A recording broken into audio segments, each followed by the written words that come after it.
Bonjour à tous, j'espère que vous allez bien. Eh bien écoutez, je vous retrouve ce matin pour une belle matinée ensoleillée, un début de semaine qui s'annonce chaud tout simplement avec la chaleur. Donc quoi de mieux que de faire une belle recette ce matin. J'ai prévu de vous faire une tarte fine à l'abricot. Et oui, c'est la saison des abricots, donc n'hésitez pas à justement consommer des fruits et des légumes de saison. Il y a plein de petites choses, vous allez voir. Donc cette semaine, plein de recettes autour, aussi bien des abricots, du kiwi. On va reparler des kiwis de l'Adour, la production où j'avais été dans les Landes. On va bien sûr travailler sur la courgette puisque c'est la saison, la tomate. Alors nous, on commence par la tarte fine à l'abricot. Mais avant ça, je voulais bien sûr vous présenter mon petit joujou. Je vous en ai déjà parlé un petit peu sur certaines vidéos. Donc c'est le cookie de chez Bosch, donc ce robot, donc voilà, qui a toutes les fonctions dans la cuisine pour bien cuisiner et une belle capacité. Alors je vous le fais voir. On descend un petit peu la caméra, voilà. Donc, vous avez un écran numérique juste en bas, voilà, vous voyez. Sur l'écran numérique, vous allez pouvoir aller chercher des recettes qui sont directement, bien sûr, sur l'appareil.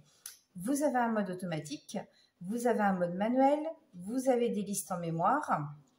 Et après, bien sûr, vous avez tout ce qui est réglage. Vous avez un bol utile, une cuve de 5 litres et 3 litres en volume utile, c'est-à-dire que l'idéal c'est de ne pas dépasser bien sûr le niveau maxi. Donc là vous allez vraiment pouvoir faire des quantités, c'est-à-dire que là vous pouvez faire à mijoter pour 10 personnes sans problème, parce qu'on peut mettre 2 kg de viande. Vous pouvez faire cuire une entrecôte dans le fond du bol puisque le cookie monte à 200 degrés, donc là vous allez vraiment aussi bien saisir des beefsteaks, des entrecôtes, mais aussi rissoler votre viande quand vous faites un mijoter. Donc ça, c'est vraiment super. Donc de fait de sa capacité, bien sûr, vous avez 2 poignées pour ne pas vous fatiguer, pour bien le tenir. Donc vous voyez, le couvercle s'enlève tout seul. Donc ça, c'est magique. Vous avez juste à le repositionner, bien sûr, ici. Et vous avez un axe central qui va vous permettre, bien sûr, de mettre tous les accessoires. C'est-à-dire, je peux mettre, bien sûr, mon couteau. Donc, vous voyez, qui est juste là. Donc, j'ai juste à le clipser et ça se fait tout seul. Et je vais faire la même chose avec le fouet, par exemple. Donc, le fouet, bien sûr, pour double fouet. Donc, ça, c'est vraiment super. Vous allez faire vos chantilly, bien évidemment. Vous allez faire vos blancs en neige. Toutes les émulsions que vous allez pouvoir faire. Vous allez faire également avec, bien sûr, cet outil. Alors ça, il est vraiment génial. Donc, en fait, cet outil, c'est ce qui va vous permettre de mélanger la viande sans l'abîmer. Donc, voilà, par exemple, à mijoter. En fait, ça va faire tourner la viande, la monter, la faire redescendre ici sur la palle. Donc, ça, c'est vraiment super. Pareil, c'est un bon mélangeur. Et vous avez, bien sûr, ce qu'on adapte sur le dessus, ce que tout le monde rêve, bien sûr, le râpé. Et vous allez voir, pour le râpé, par exemple, c'est tout simple. Si par exemple je voulais râper, là je retire mon couteau. Je vais mettre mon support qui est là directement dessus. Voilà. Je retire le couvercle qui est là. Je mets mon disque pour râper bien évidemment. Alors soit vous voulez faire des carottes râpées, soit vous voulez faire la mandoline, vous avez plusieurs versions. Et là, vous allez adapter, bien évidemment, le support pour faire vos carottes râpées. Alors ça, je peux vous assurer, c'est tout simplement génial. Ça se fait tout seul, pas besoin d'appuyer voilà, fortement pour faire vos carottes, votre céleri. Là, en ce moment, vous avez de la betterave. Faites de la betterave râpée, ça avec du vinaigre balsamique, c'est super bon. Donc ça, c'est un super accessoire. Donc, je vais vous en parler voilà, tout au long de mes vidéos. Donc, n'hésitez pas, si vous avez des questions sur ce robot cookie de chez Bosch, il est garanti 2 ans ou 5 ans selon ce que vous avez la possibilité d'extension de garantie. Et de temps en temps, vous l'avez directement en promo. Donc, profitez-en. Vous pouvez bien sûr le financer en plusieurs fois. Donc, n'hésitez pas à me contacter si vous avez des questions. Je vous fais une démonstration en vidéo, en visio, ou vous venez à la maison, bien sûr, dans la Sarthe, ça, c'est possible. Eh bien, écoutez, c'est parti. On va faire donc notre tarte à l'abricot. Donc, on va commencer par faire notre pâte feuilletée. Donc, pâte feuilletée, je vais sur le mode balance qui est au bout à droite du cookie. Donc, l'initialisation de la balance, je vais mettre 200 g de beurre congelé. Vous voyez, 197. Je refais la tare et là, je vais mettre autant de farine. Donc, l'idéal, c'est la farine type 55. C'est mieux pour vos pâtes à gâteau. Donc là, vous avez un super pétrin. j'ai été un peu généreuse. Voilà.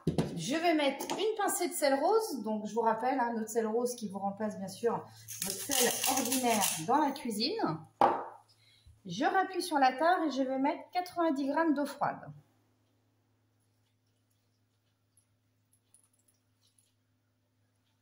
Voilà. Je ferme la balance. Et là, je vais aller sur le mode manuel. Donc, sur le mode manuel, en fait, vous sélectionnez tout simplement l'accessoire que vous avez mis dedans. Donc, moi, pour tout ce qui est pétrin, j'ai utilisé le couteau universel. Donc, j'appuie sur le couteau. Et là, tout simplement, vous allez programmer en mode manuel. Donc, moi, je vais aller sur la vitesse 12. Déjà, je programme 25 secondes. Donc, c'est tactile.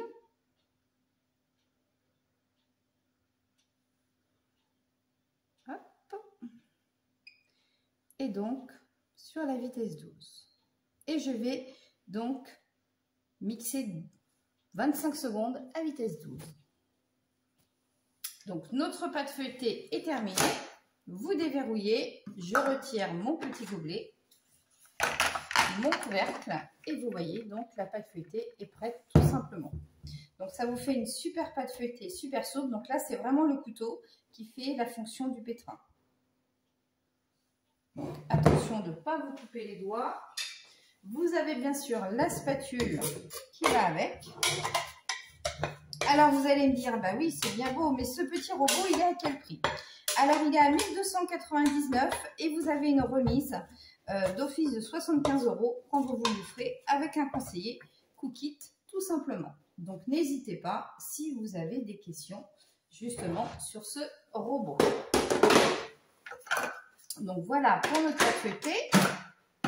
Et maintenant, on va tout simplement étaler la pâte.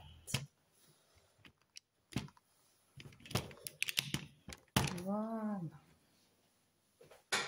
Donc, pâte feuilletée, qui dit pâte feuilletée dit bien sûr pliage. Donc, vous la farinez un petit peu. Ce qui est important sur la pâte feuilletée, c'est bien sûr le temps de repos. C'est ce qui va faire que vous allez avoir une bonne pâte aérée. Donc là, déjà, vous faites un rectangle. N'hésitez pas à bien fariner. Vous le pliez en 3, dans un sens puis dans l'autre. Et là, un quart de tour.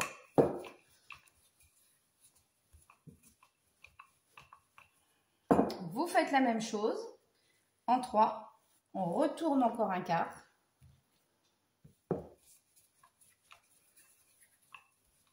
Vous réétalez bien. Alors, l'idéal, c'est d'avoir un vrai rouleau à pâtisserie. Hein. Et vous refaites l'opération encore une fois. Ici. Et voilà.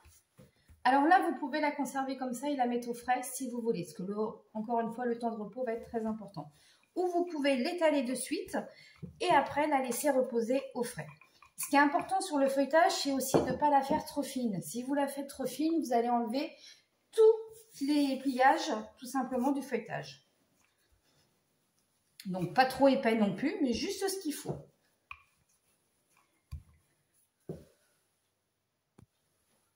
Donc, ma pâte feuilletée est étalée. Donc là, je vais prendre tout simplement un cercle. Alors, vous pouvez prendre un moule à tarte, hein, selon ce que vous voulez. Voilà, pour faire la dimension. Vous coupez. Impeccable. Donc là, je prends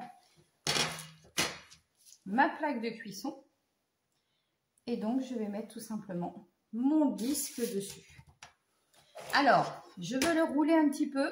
Voilà, pour le piqueter. Vous pouvez le faire avec une fourchette, bien évidemment. Alors, à côté de ça, pour ne pas perdre, bien évidemment, la pâte feuilletée que vous avez, je vais tout simplement faire des petites torsades. Donc après, vous pouvez faire aussi des mini tartes à l'abricot à côté. Vous pouvez faire, bien sûr, ce que vous voulez. Donc, vous voyez, vous avez une belle épaisseur. Donc, c'est ça qui va être important sur la pâte feuilletée. Donc, j'ai coupé mes petits bouts de pâte feuilletée qui restent. Donc là, vous les parsemez tout simplement. Vous passez un petit peu de pinceau avec du jaune d'œuf. Alors moi, ce que je fais, c'est que je bats l'œuf entier. Voilà, après, vous pouvez faire que le jaune avec un petit peu de lait. avec de l'eau. Voilà, après vous faites comme vous voulez. Ensuite, là, vous voyez, j'utilise le mélange souffle d'été. Alors, le mélange souffle d'été, ça, j'aime beaucoup à cette saison-là. Vous avez de l'origan, vous avez du basilic, vous avez du nora. Voilà, c'est vraiment le mélange indispensable dans votre cuisine. Vous mettez un petit peu de sel chou et du poivre sauvage de Madagascar. Alors, ce poivre sauvage, voilà, c'est tout en parfum. N'hésitez pas à le découvrir, il est vraiment très, très sympa. Et là, du coup, sur une plaque, vous faites vos petits feuilletés. Voilà.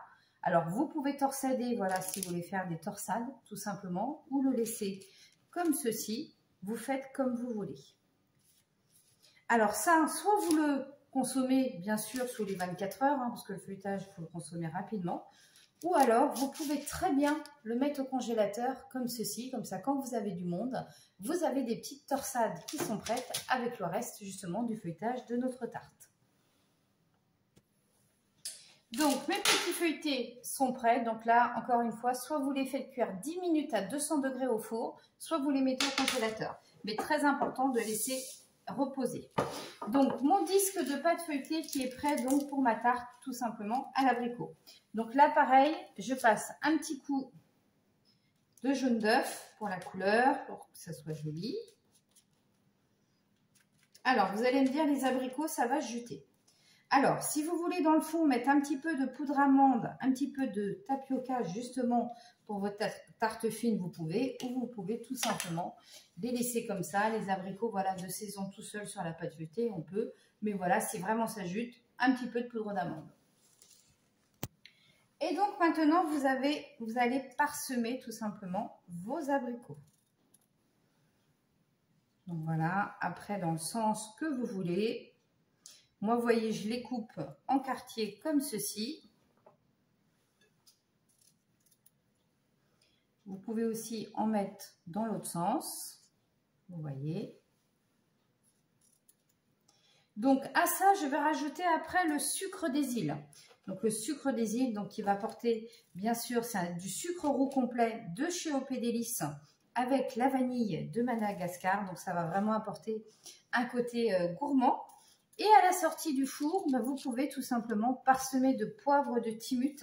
Alors ce poivre de Timut, hein, je vous en ai souvent parlé avec les fraises. Vous pouvez bien sûr l'utiliser sur tous les fruits, les volailles et les poissons, même les viandes rouges, c'est très très bon. Il a vraiment des notes d'agrumes, c'est la variété de la baie de Timut qui est comme ça. Donc vous pouvez vraiment l'utiliser sur vos desserts, c'est tout simplement divin. Donc moi je vous conseille de laisser reposer la pâte là une demi-heure au frais avant de la cuire et ensuite 20 minutes à 180 degrés. Donc voilà, vous avez parsemé tout simplement les abricots. Donc là je mets le sucre des îles.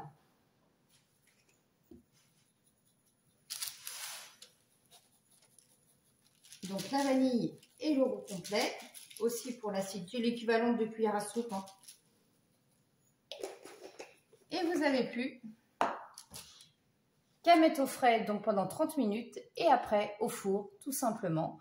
Donc comme je vous ai dit, 20 minutes à 180 degrés. Et bien voilà pour la petite recette du jour, la tarte fine à l'abricot. N'hésitez pas, c'est la saison des abricots, allez chercher les abricots sur le marché, ils sont tout simplement fabuleux. Vous avez des abricots bien sûr de Roussillon qui sont très très bons, mais vous en avez partout en France. Bonne journée et à bientôt sur la cuisine de Gwen.